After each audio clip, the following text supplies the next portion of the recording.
Good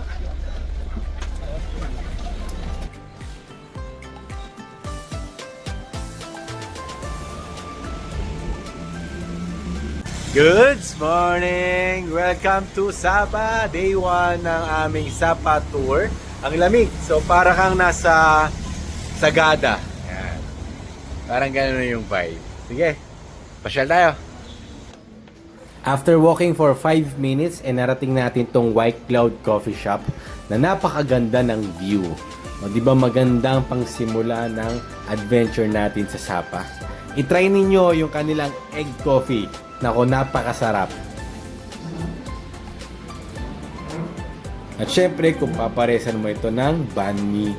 So, ang sarap mag-unwind habang iniisip kung paano gagawin pagbalik ng Pilipinas pag naghanap si Mrs. ng White Cloud ulit.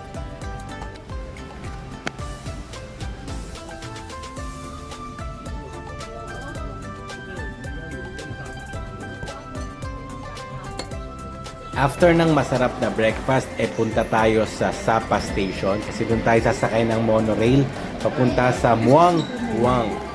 Yun yung area ng Fancy Pan. So, ito yun. Ito yung loob ng train. Tingnan ninyo mabuti. Ang ganda.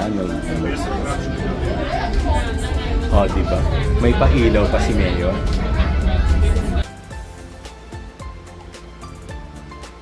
At paglabas ng tunnel, eto ang inyong makikita.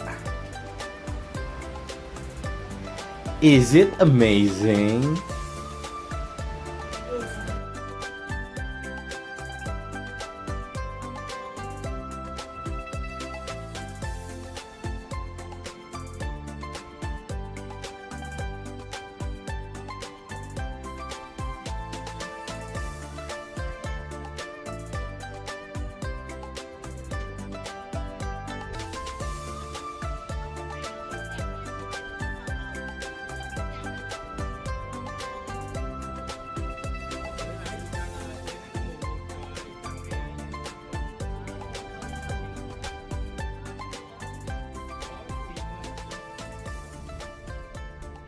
Nasa cable car na kami.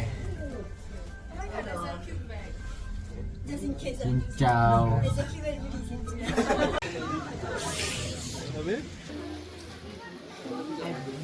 I built the summit without my intention. For the Starbucks. Ano ang feeling nang nakarating sa summit? Ang init sa bungad ng summit. Bala ko naman hanggang bungad lang. Pahamak yung Starbucks na yun. Hi guys, nandito na kami sa roof of Indochina. Roof talaga? Roof, yeah, oh. Highest peak across Indochina. Oh. Taas namin, wala kayong makita. Zero visibility. Zero visibility. Ano? Zero. Huwag na nga lang.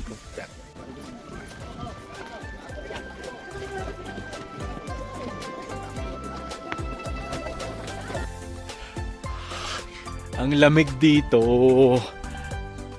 Kapag pupunta kayo dito ng June, dapat talaga may dala kayong raincoat. Malakas din yung hangin, kaya hindi rin kaya ng umbrella. Malamig. Diba? Ayun o. Done na kami sa summit. Pababa na kami. So, dalawa ang option papunta dito tsaka pababa. Either mag-take kayo ng tram or mag-stairs. Kami ang ginawa namin dahil medyo adventurous naman kami. Paakyat, tram lang. Pero pababa, lakad sa stairs. So, papakita na yung mga short clips later para makita nyo rin kung ano itsura sa pababa. Boom! Chin chow.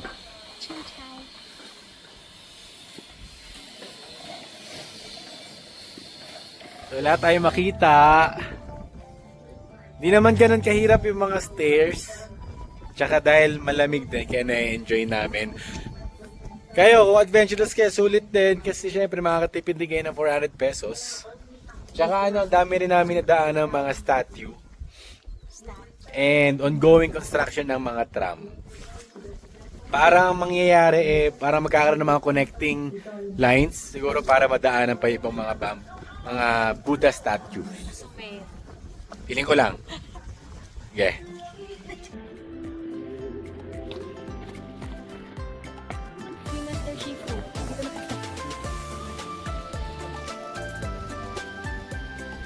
So kung umabot pa rin kayo sa video na to, gusto ko sanang bawin yung sinabi ko, hindi rin pala ganun kadali yung pababa. May mga portion na pataas. Pero kung ako tatanungin, okay na din. Kasi may mga nadadaanan kayong ganito. Diba? Buddha, statue ng Buddha. Kesa, diretso na agad kayo pababa. Nandito na rin naman kayo eh. Litin nyo na. Oh, laki.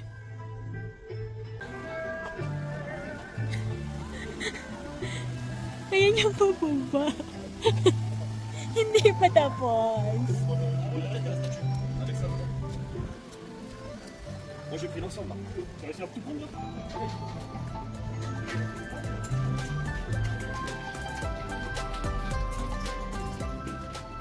Baba na kami. So, nandito na ulit kami sa sakayan ng tram papuntang Summit.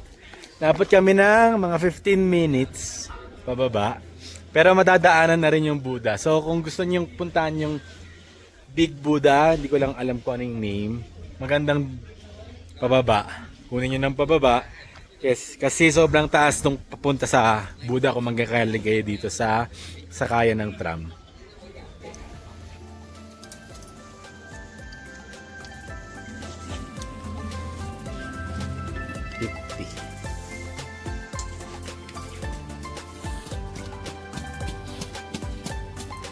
Kahit sa Vietnam, health is wealth. Bigyan tayo ng sweet potato.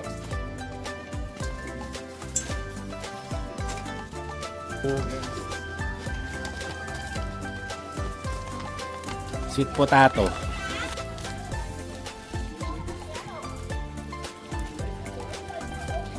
Is it really Same taste.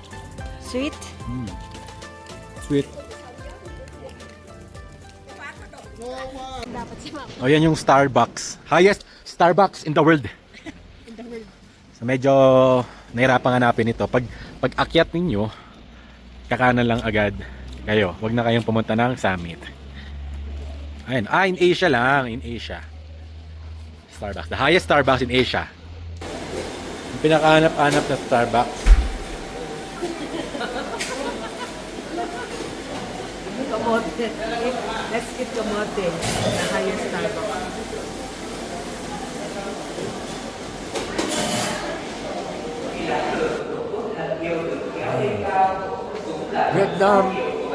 Vietnamese donut. Makikita nyo rin to sa bilihan ng mga pagkain dito sa Fancy Park. Sarap, kasi ang malaking butchi. Manabis-tabis.